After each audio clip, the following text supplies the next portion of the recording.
A man with a mysterious past comes out of his self-imposed retirement in order to help a young girl under the control of Russian gangsters in The Equalizer. Hi, I'm Chloe Grace Moretz. You're watching Made in Hollywood, and here's a scene from my movie, The Equalizer. You catch that fish yet? Their book. Oh, yeah, he did. It's a happy ending. Not exactly. The old man met his greatest adversary just when he thought that part of his life was over. Why didn't he just let the fish go?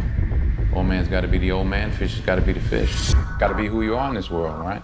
No matter what. Your character, Robert McCall, what makes him tick? What drives him? He's not driven. He's in denial. I don't know. It'd be interesting. What would have happened if he never met this girl? My name is Terry. But he's picking jobs where he just wants to blend in. He doesn't want to stand out. What's your new one about? It is about a guy who's a knight in shining armor, except he lives in a world where knights don't exist anymore. What was his connection with Terry or Alina? What did he see in her? They were beginning to be connected.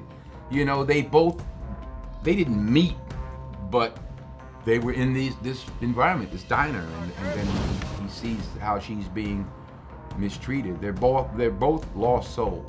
Well, they meet at a diner at the same time every night around, I think, like something like 3 a.m. or something like that, and they just kind of spark up this father-daughter kind of friendship, just to kind of have a guy be there for her and to just want to listen to her and tell her that she can change her world if she wants to change her world. It's a beautiful experience for her, and that's how they kind of built this relationship, and it kind of ignites a fire in him that he used to have, and his kind of need for justice and to be a vigilante, and boom. Yeah, and boom, for real. I mean, the action happens. But when somebody does something unspeakable, when you hardly knew it, you do something about it, because you can. One thing I loved was when your character comes in and scans the room. I love that. What was your visual style for shooting this film? It was an internal style, which means I was trying to find a way to make the camera a character. I was trying to cast the camera the way you would have a character in the scene. And that's as close as you can get to that kind of violence. 16 seconds.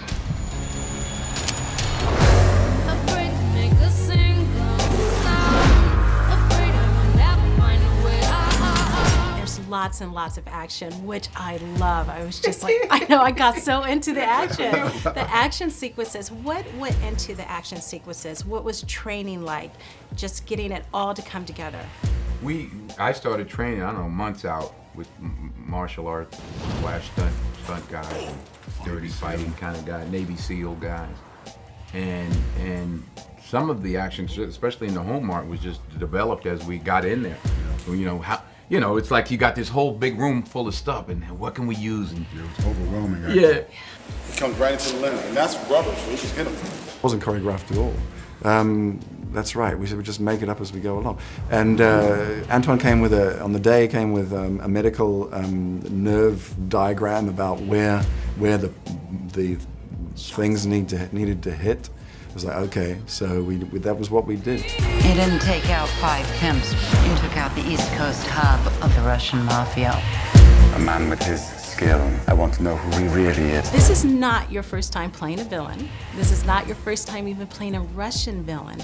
So, getting into your character Teddy, what was different this time around? Melissa Leo's character says in the film that Teddy is a sociopath with a business card, so I sort of went down that track. And then there are all kinds of things that are relevant to sociopaths, how they behave, very charming, very, they're what they need to be with the person that they're with or the circumstances that they're in order to get what it is that they want. Not enough? Because I can keep going.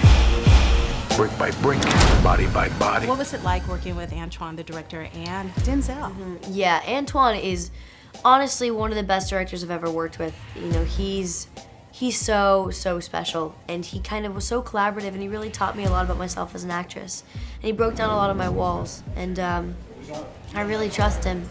And then working with Denzel was an experience I'll probably never forget, because he taught me so much about myself just being around him, you know what I mean, and learning who he is and kind of watching him conduct himself on set, because he really is the captain, you know what I mean. He holds court, you know what I mean, and he is such a strong man.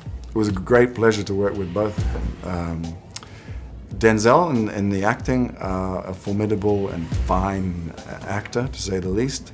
It was a pleasure to be opposite him. He's very well prepared, he's very studied, and he's right in there. And so that makes my job easy too. I come up and do my thing, and we're doing it together. And it's like a dance. Exactly. What do you see when you look at me? What do you see when you look at me? It's too late to start over.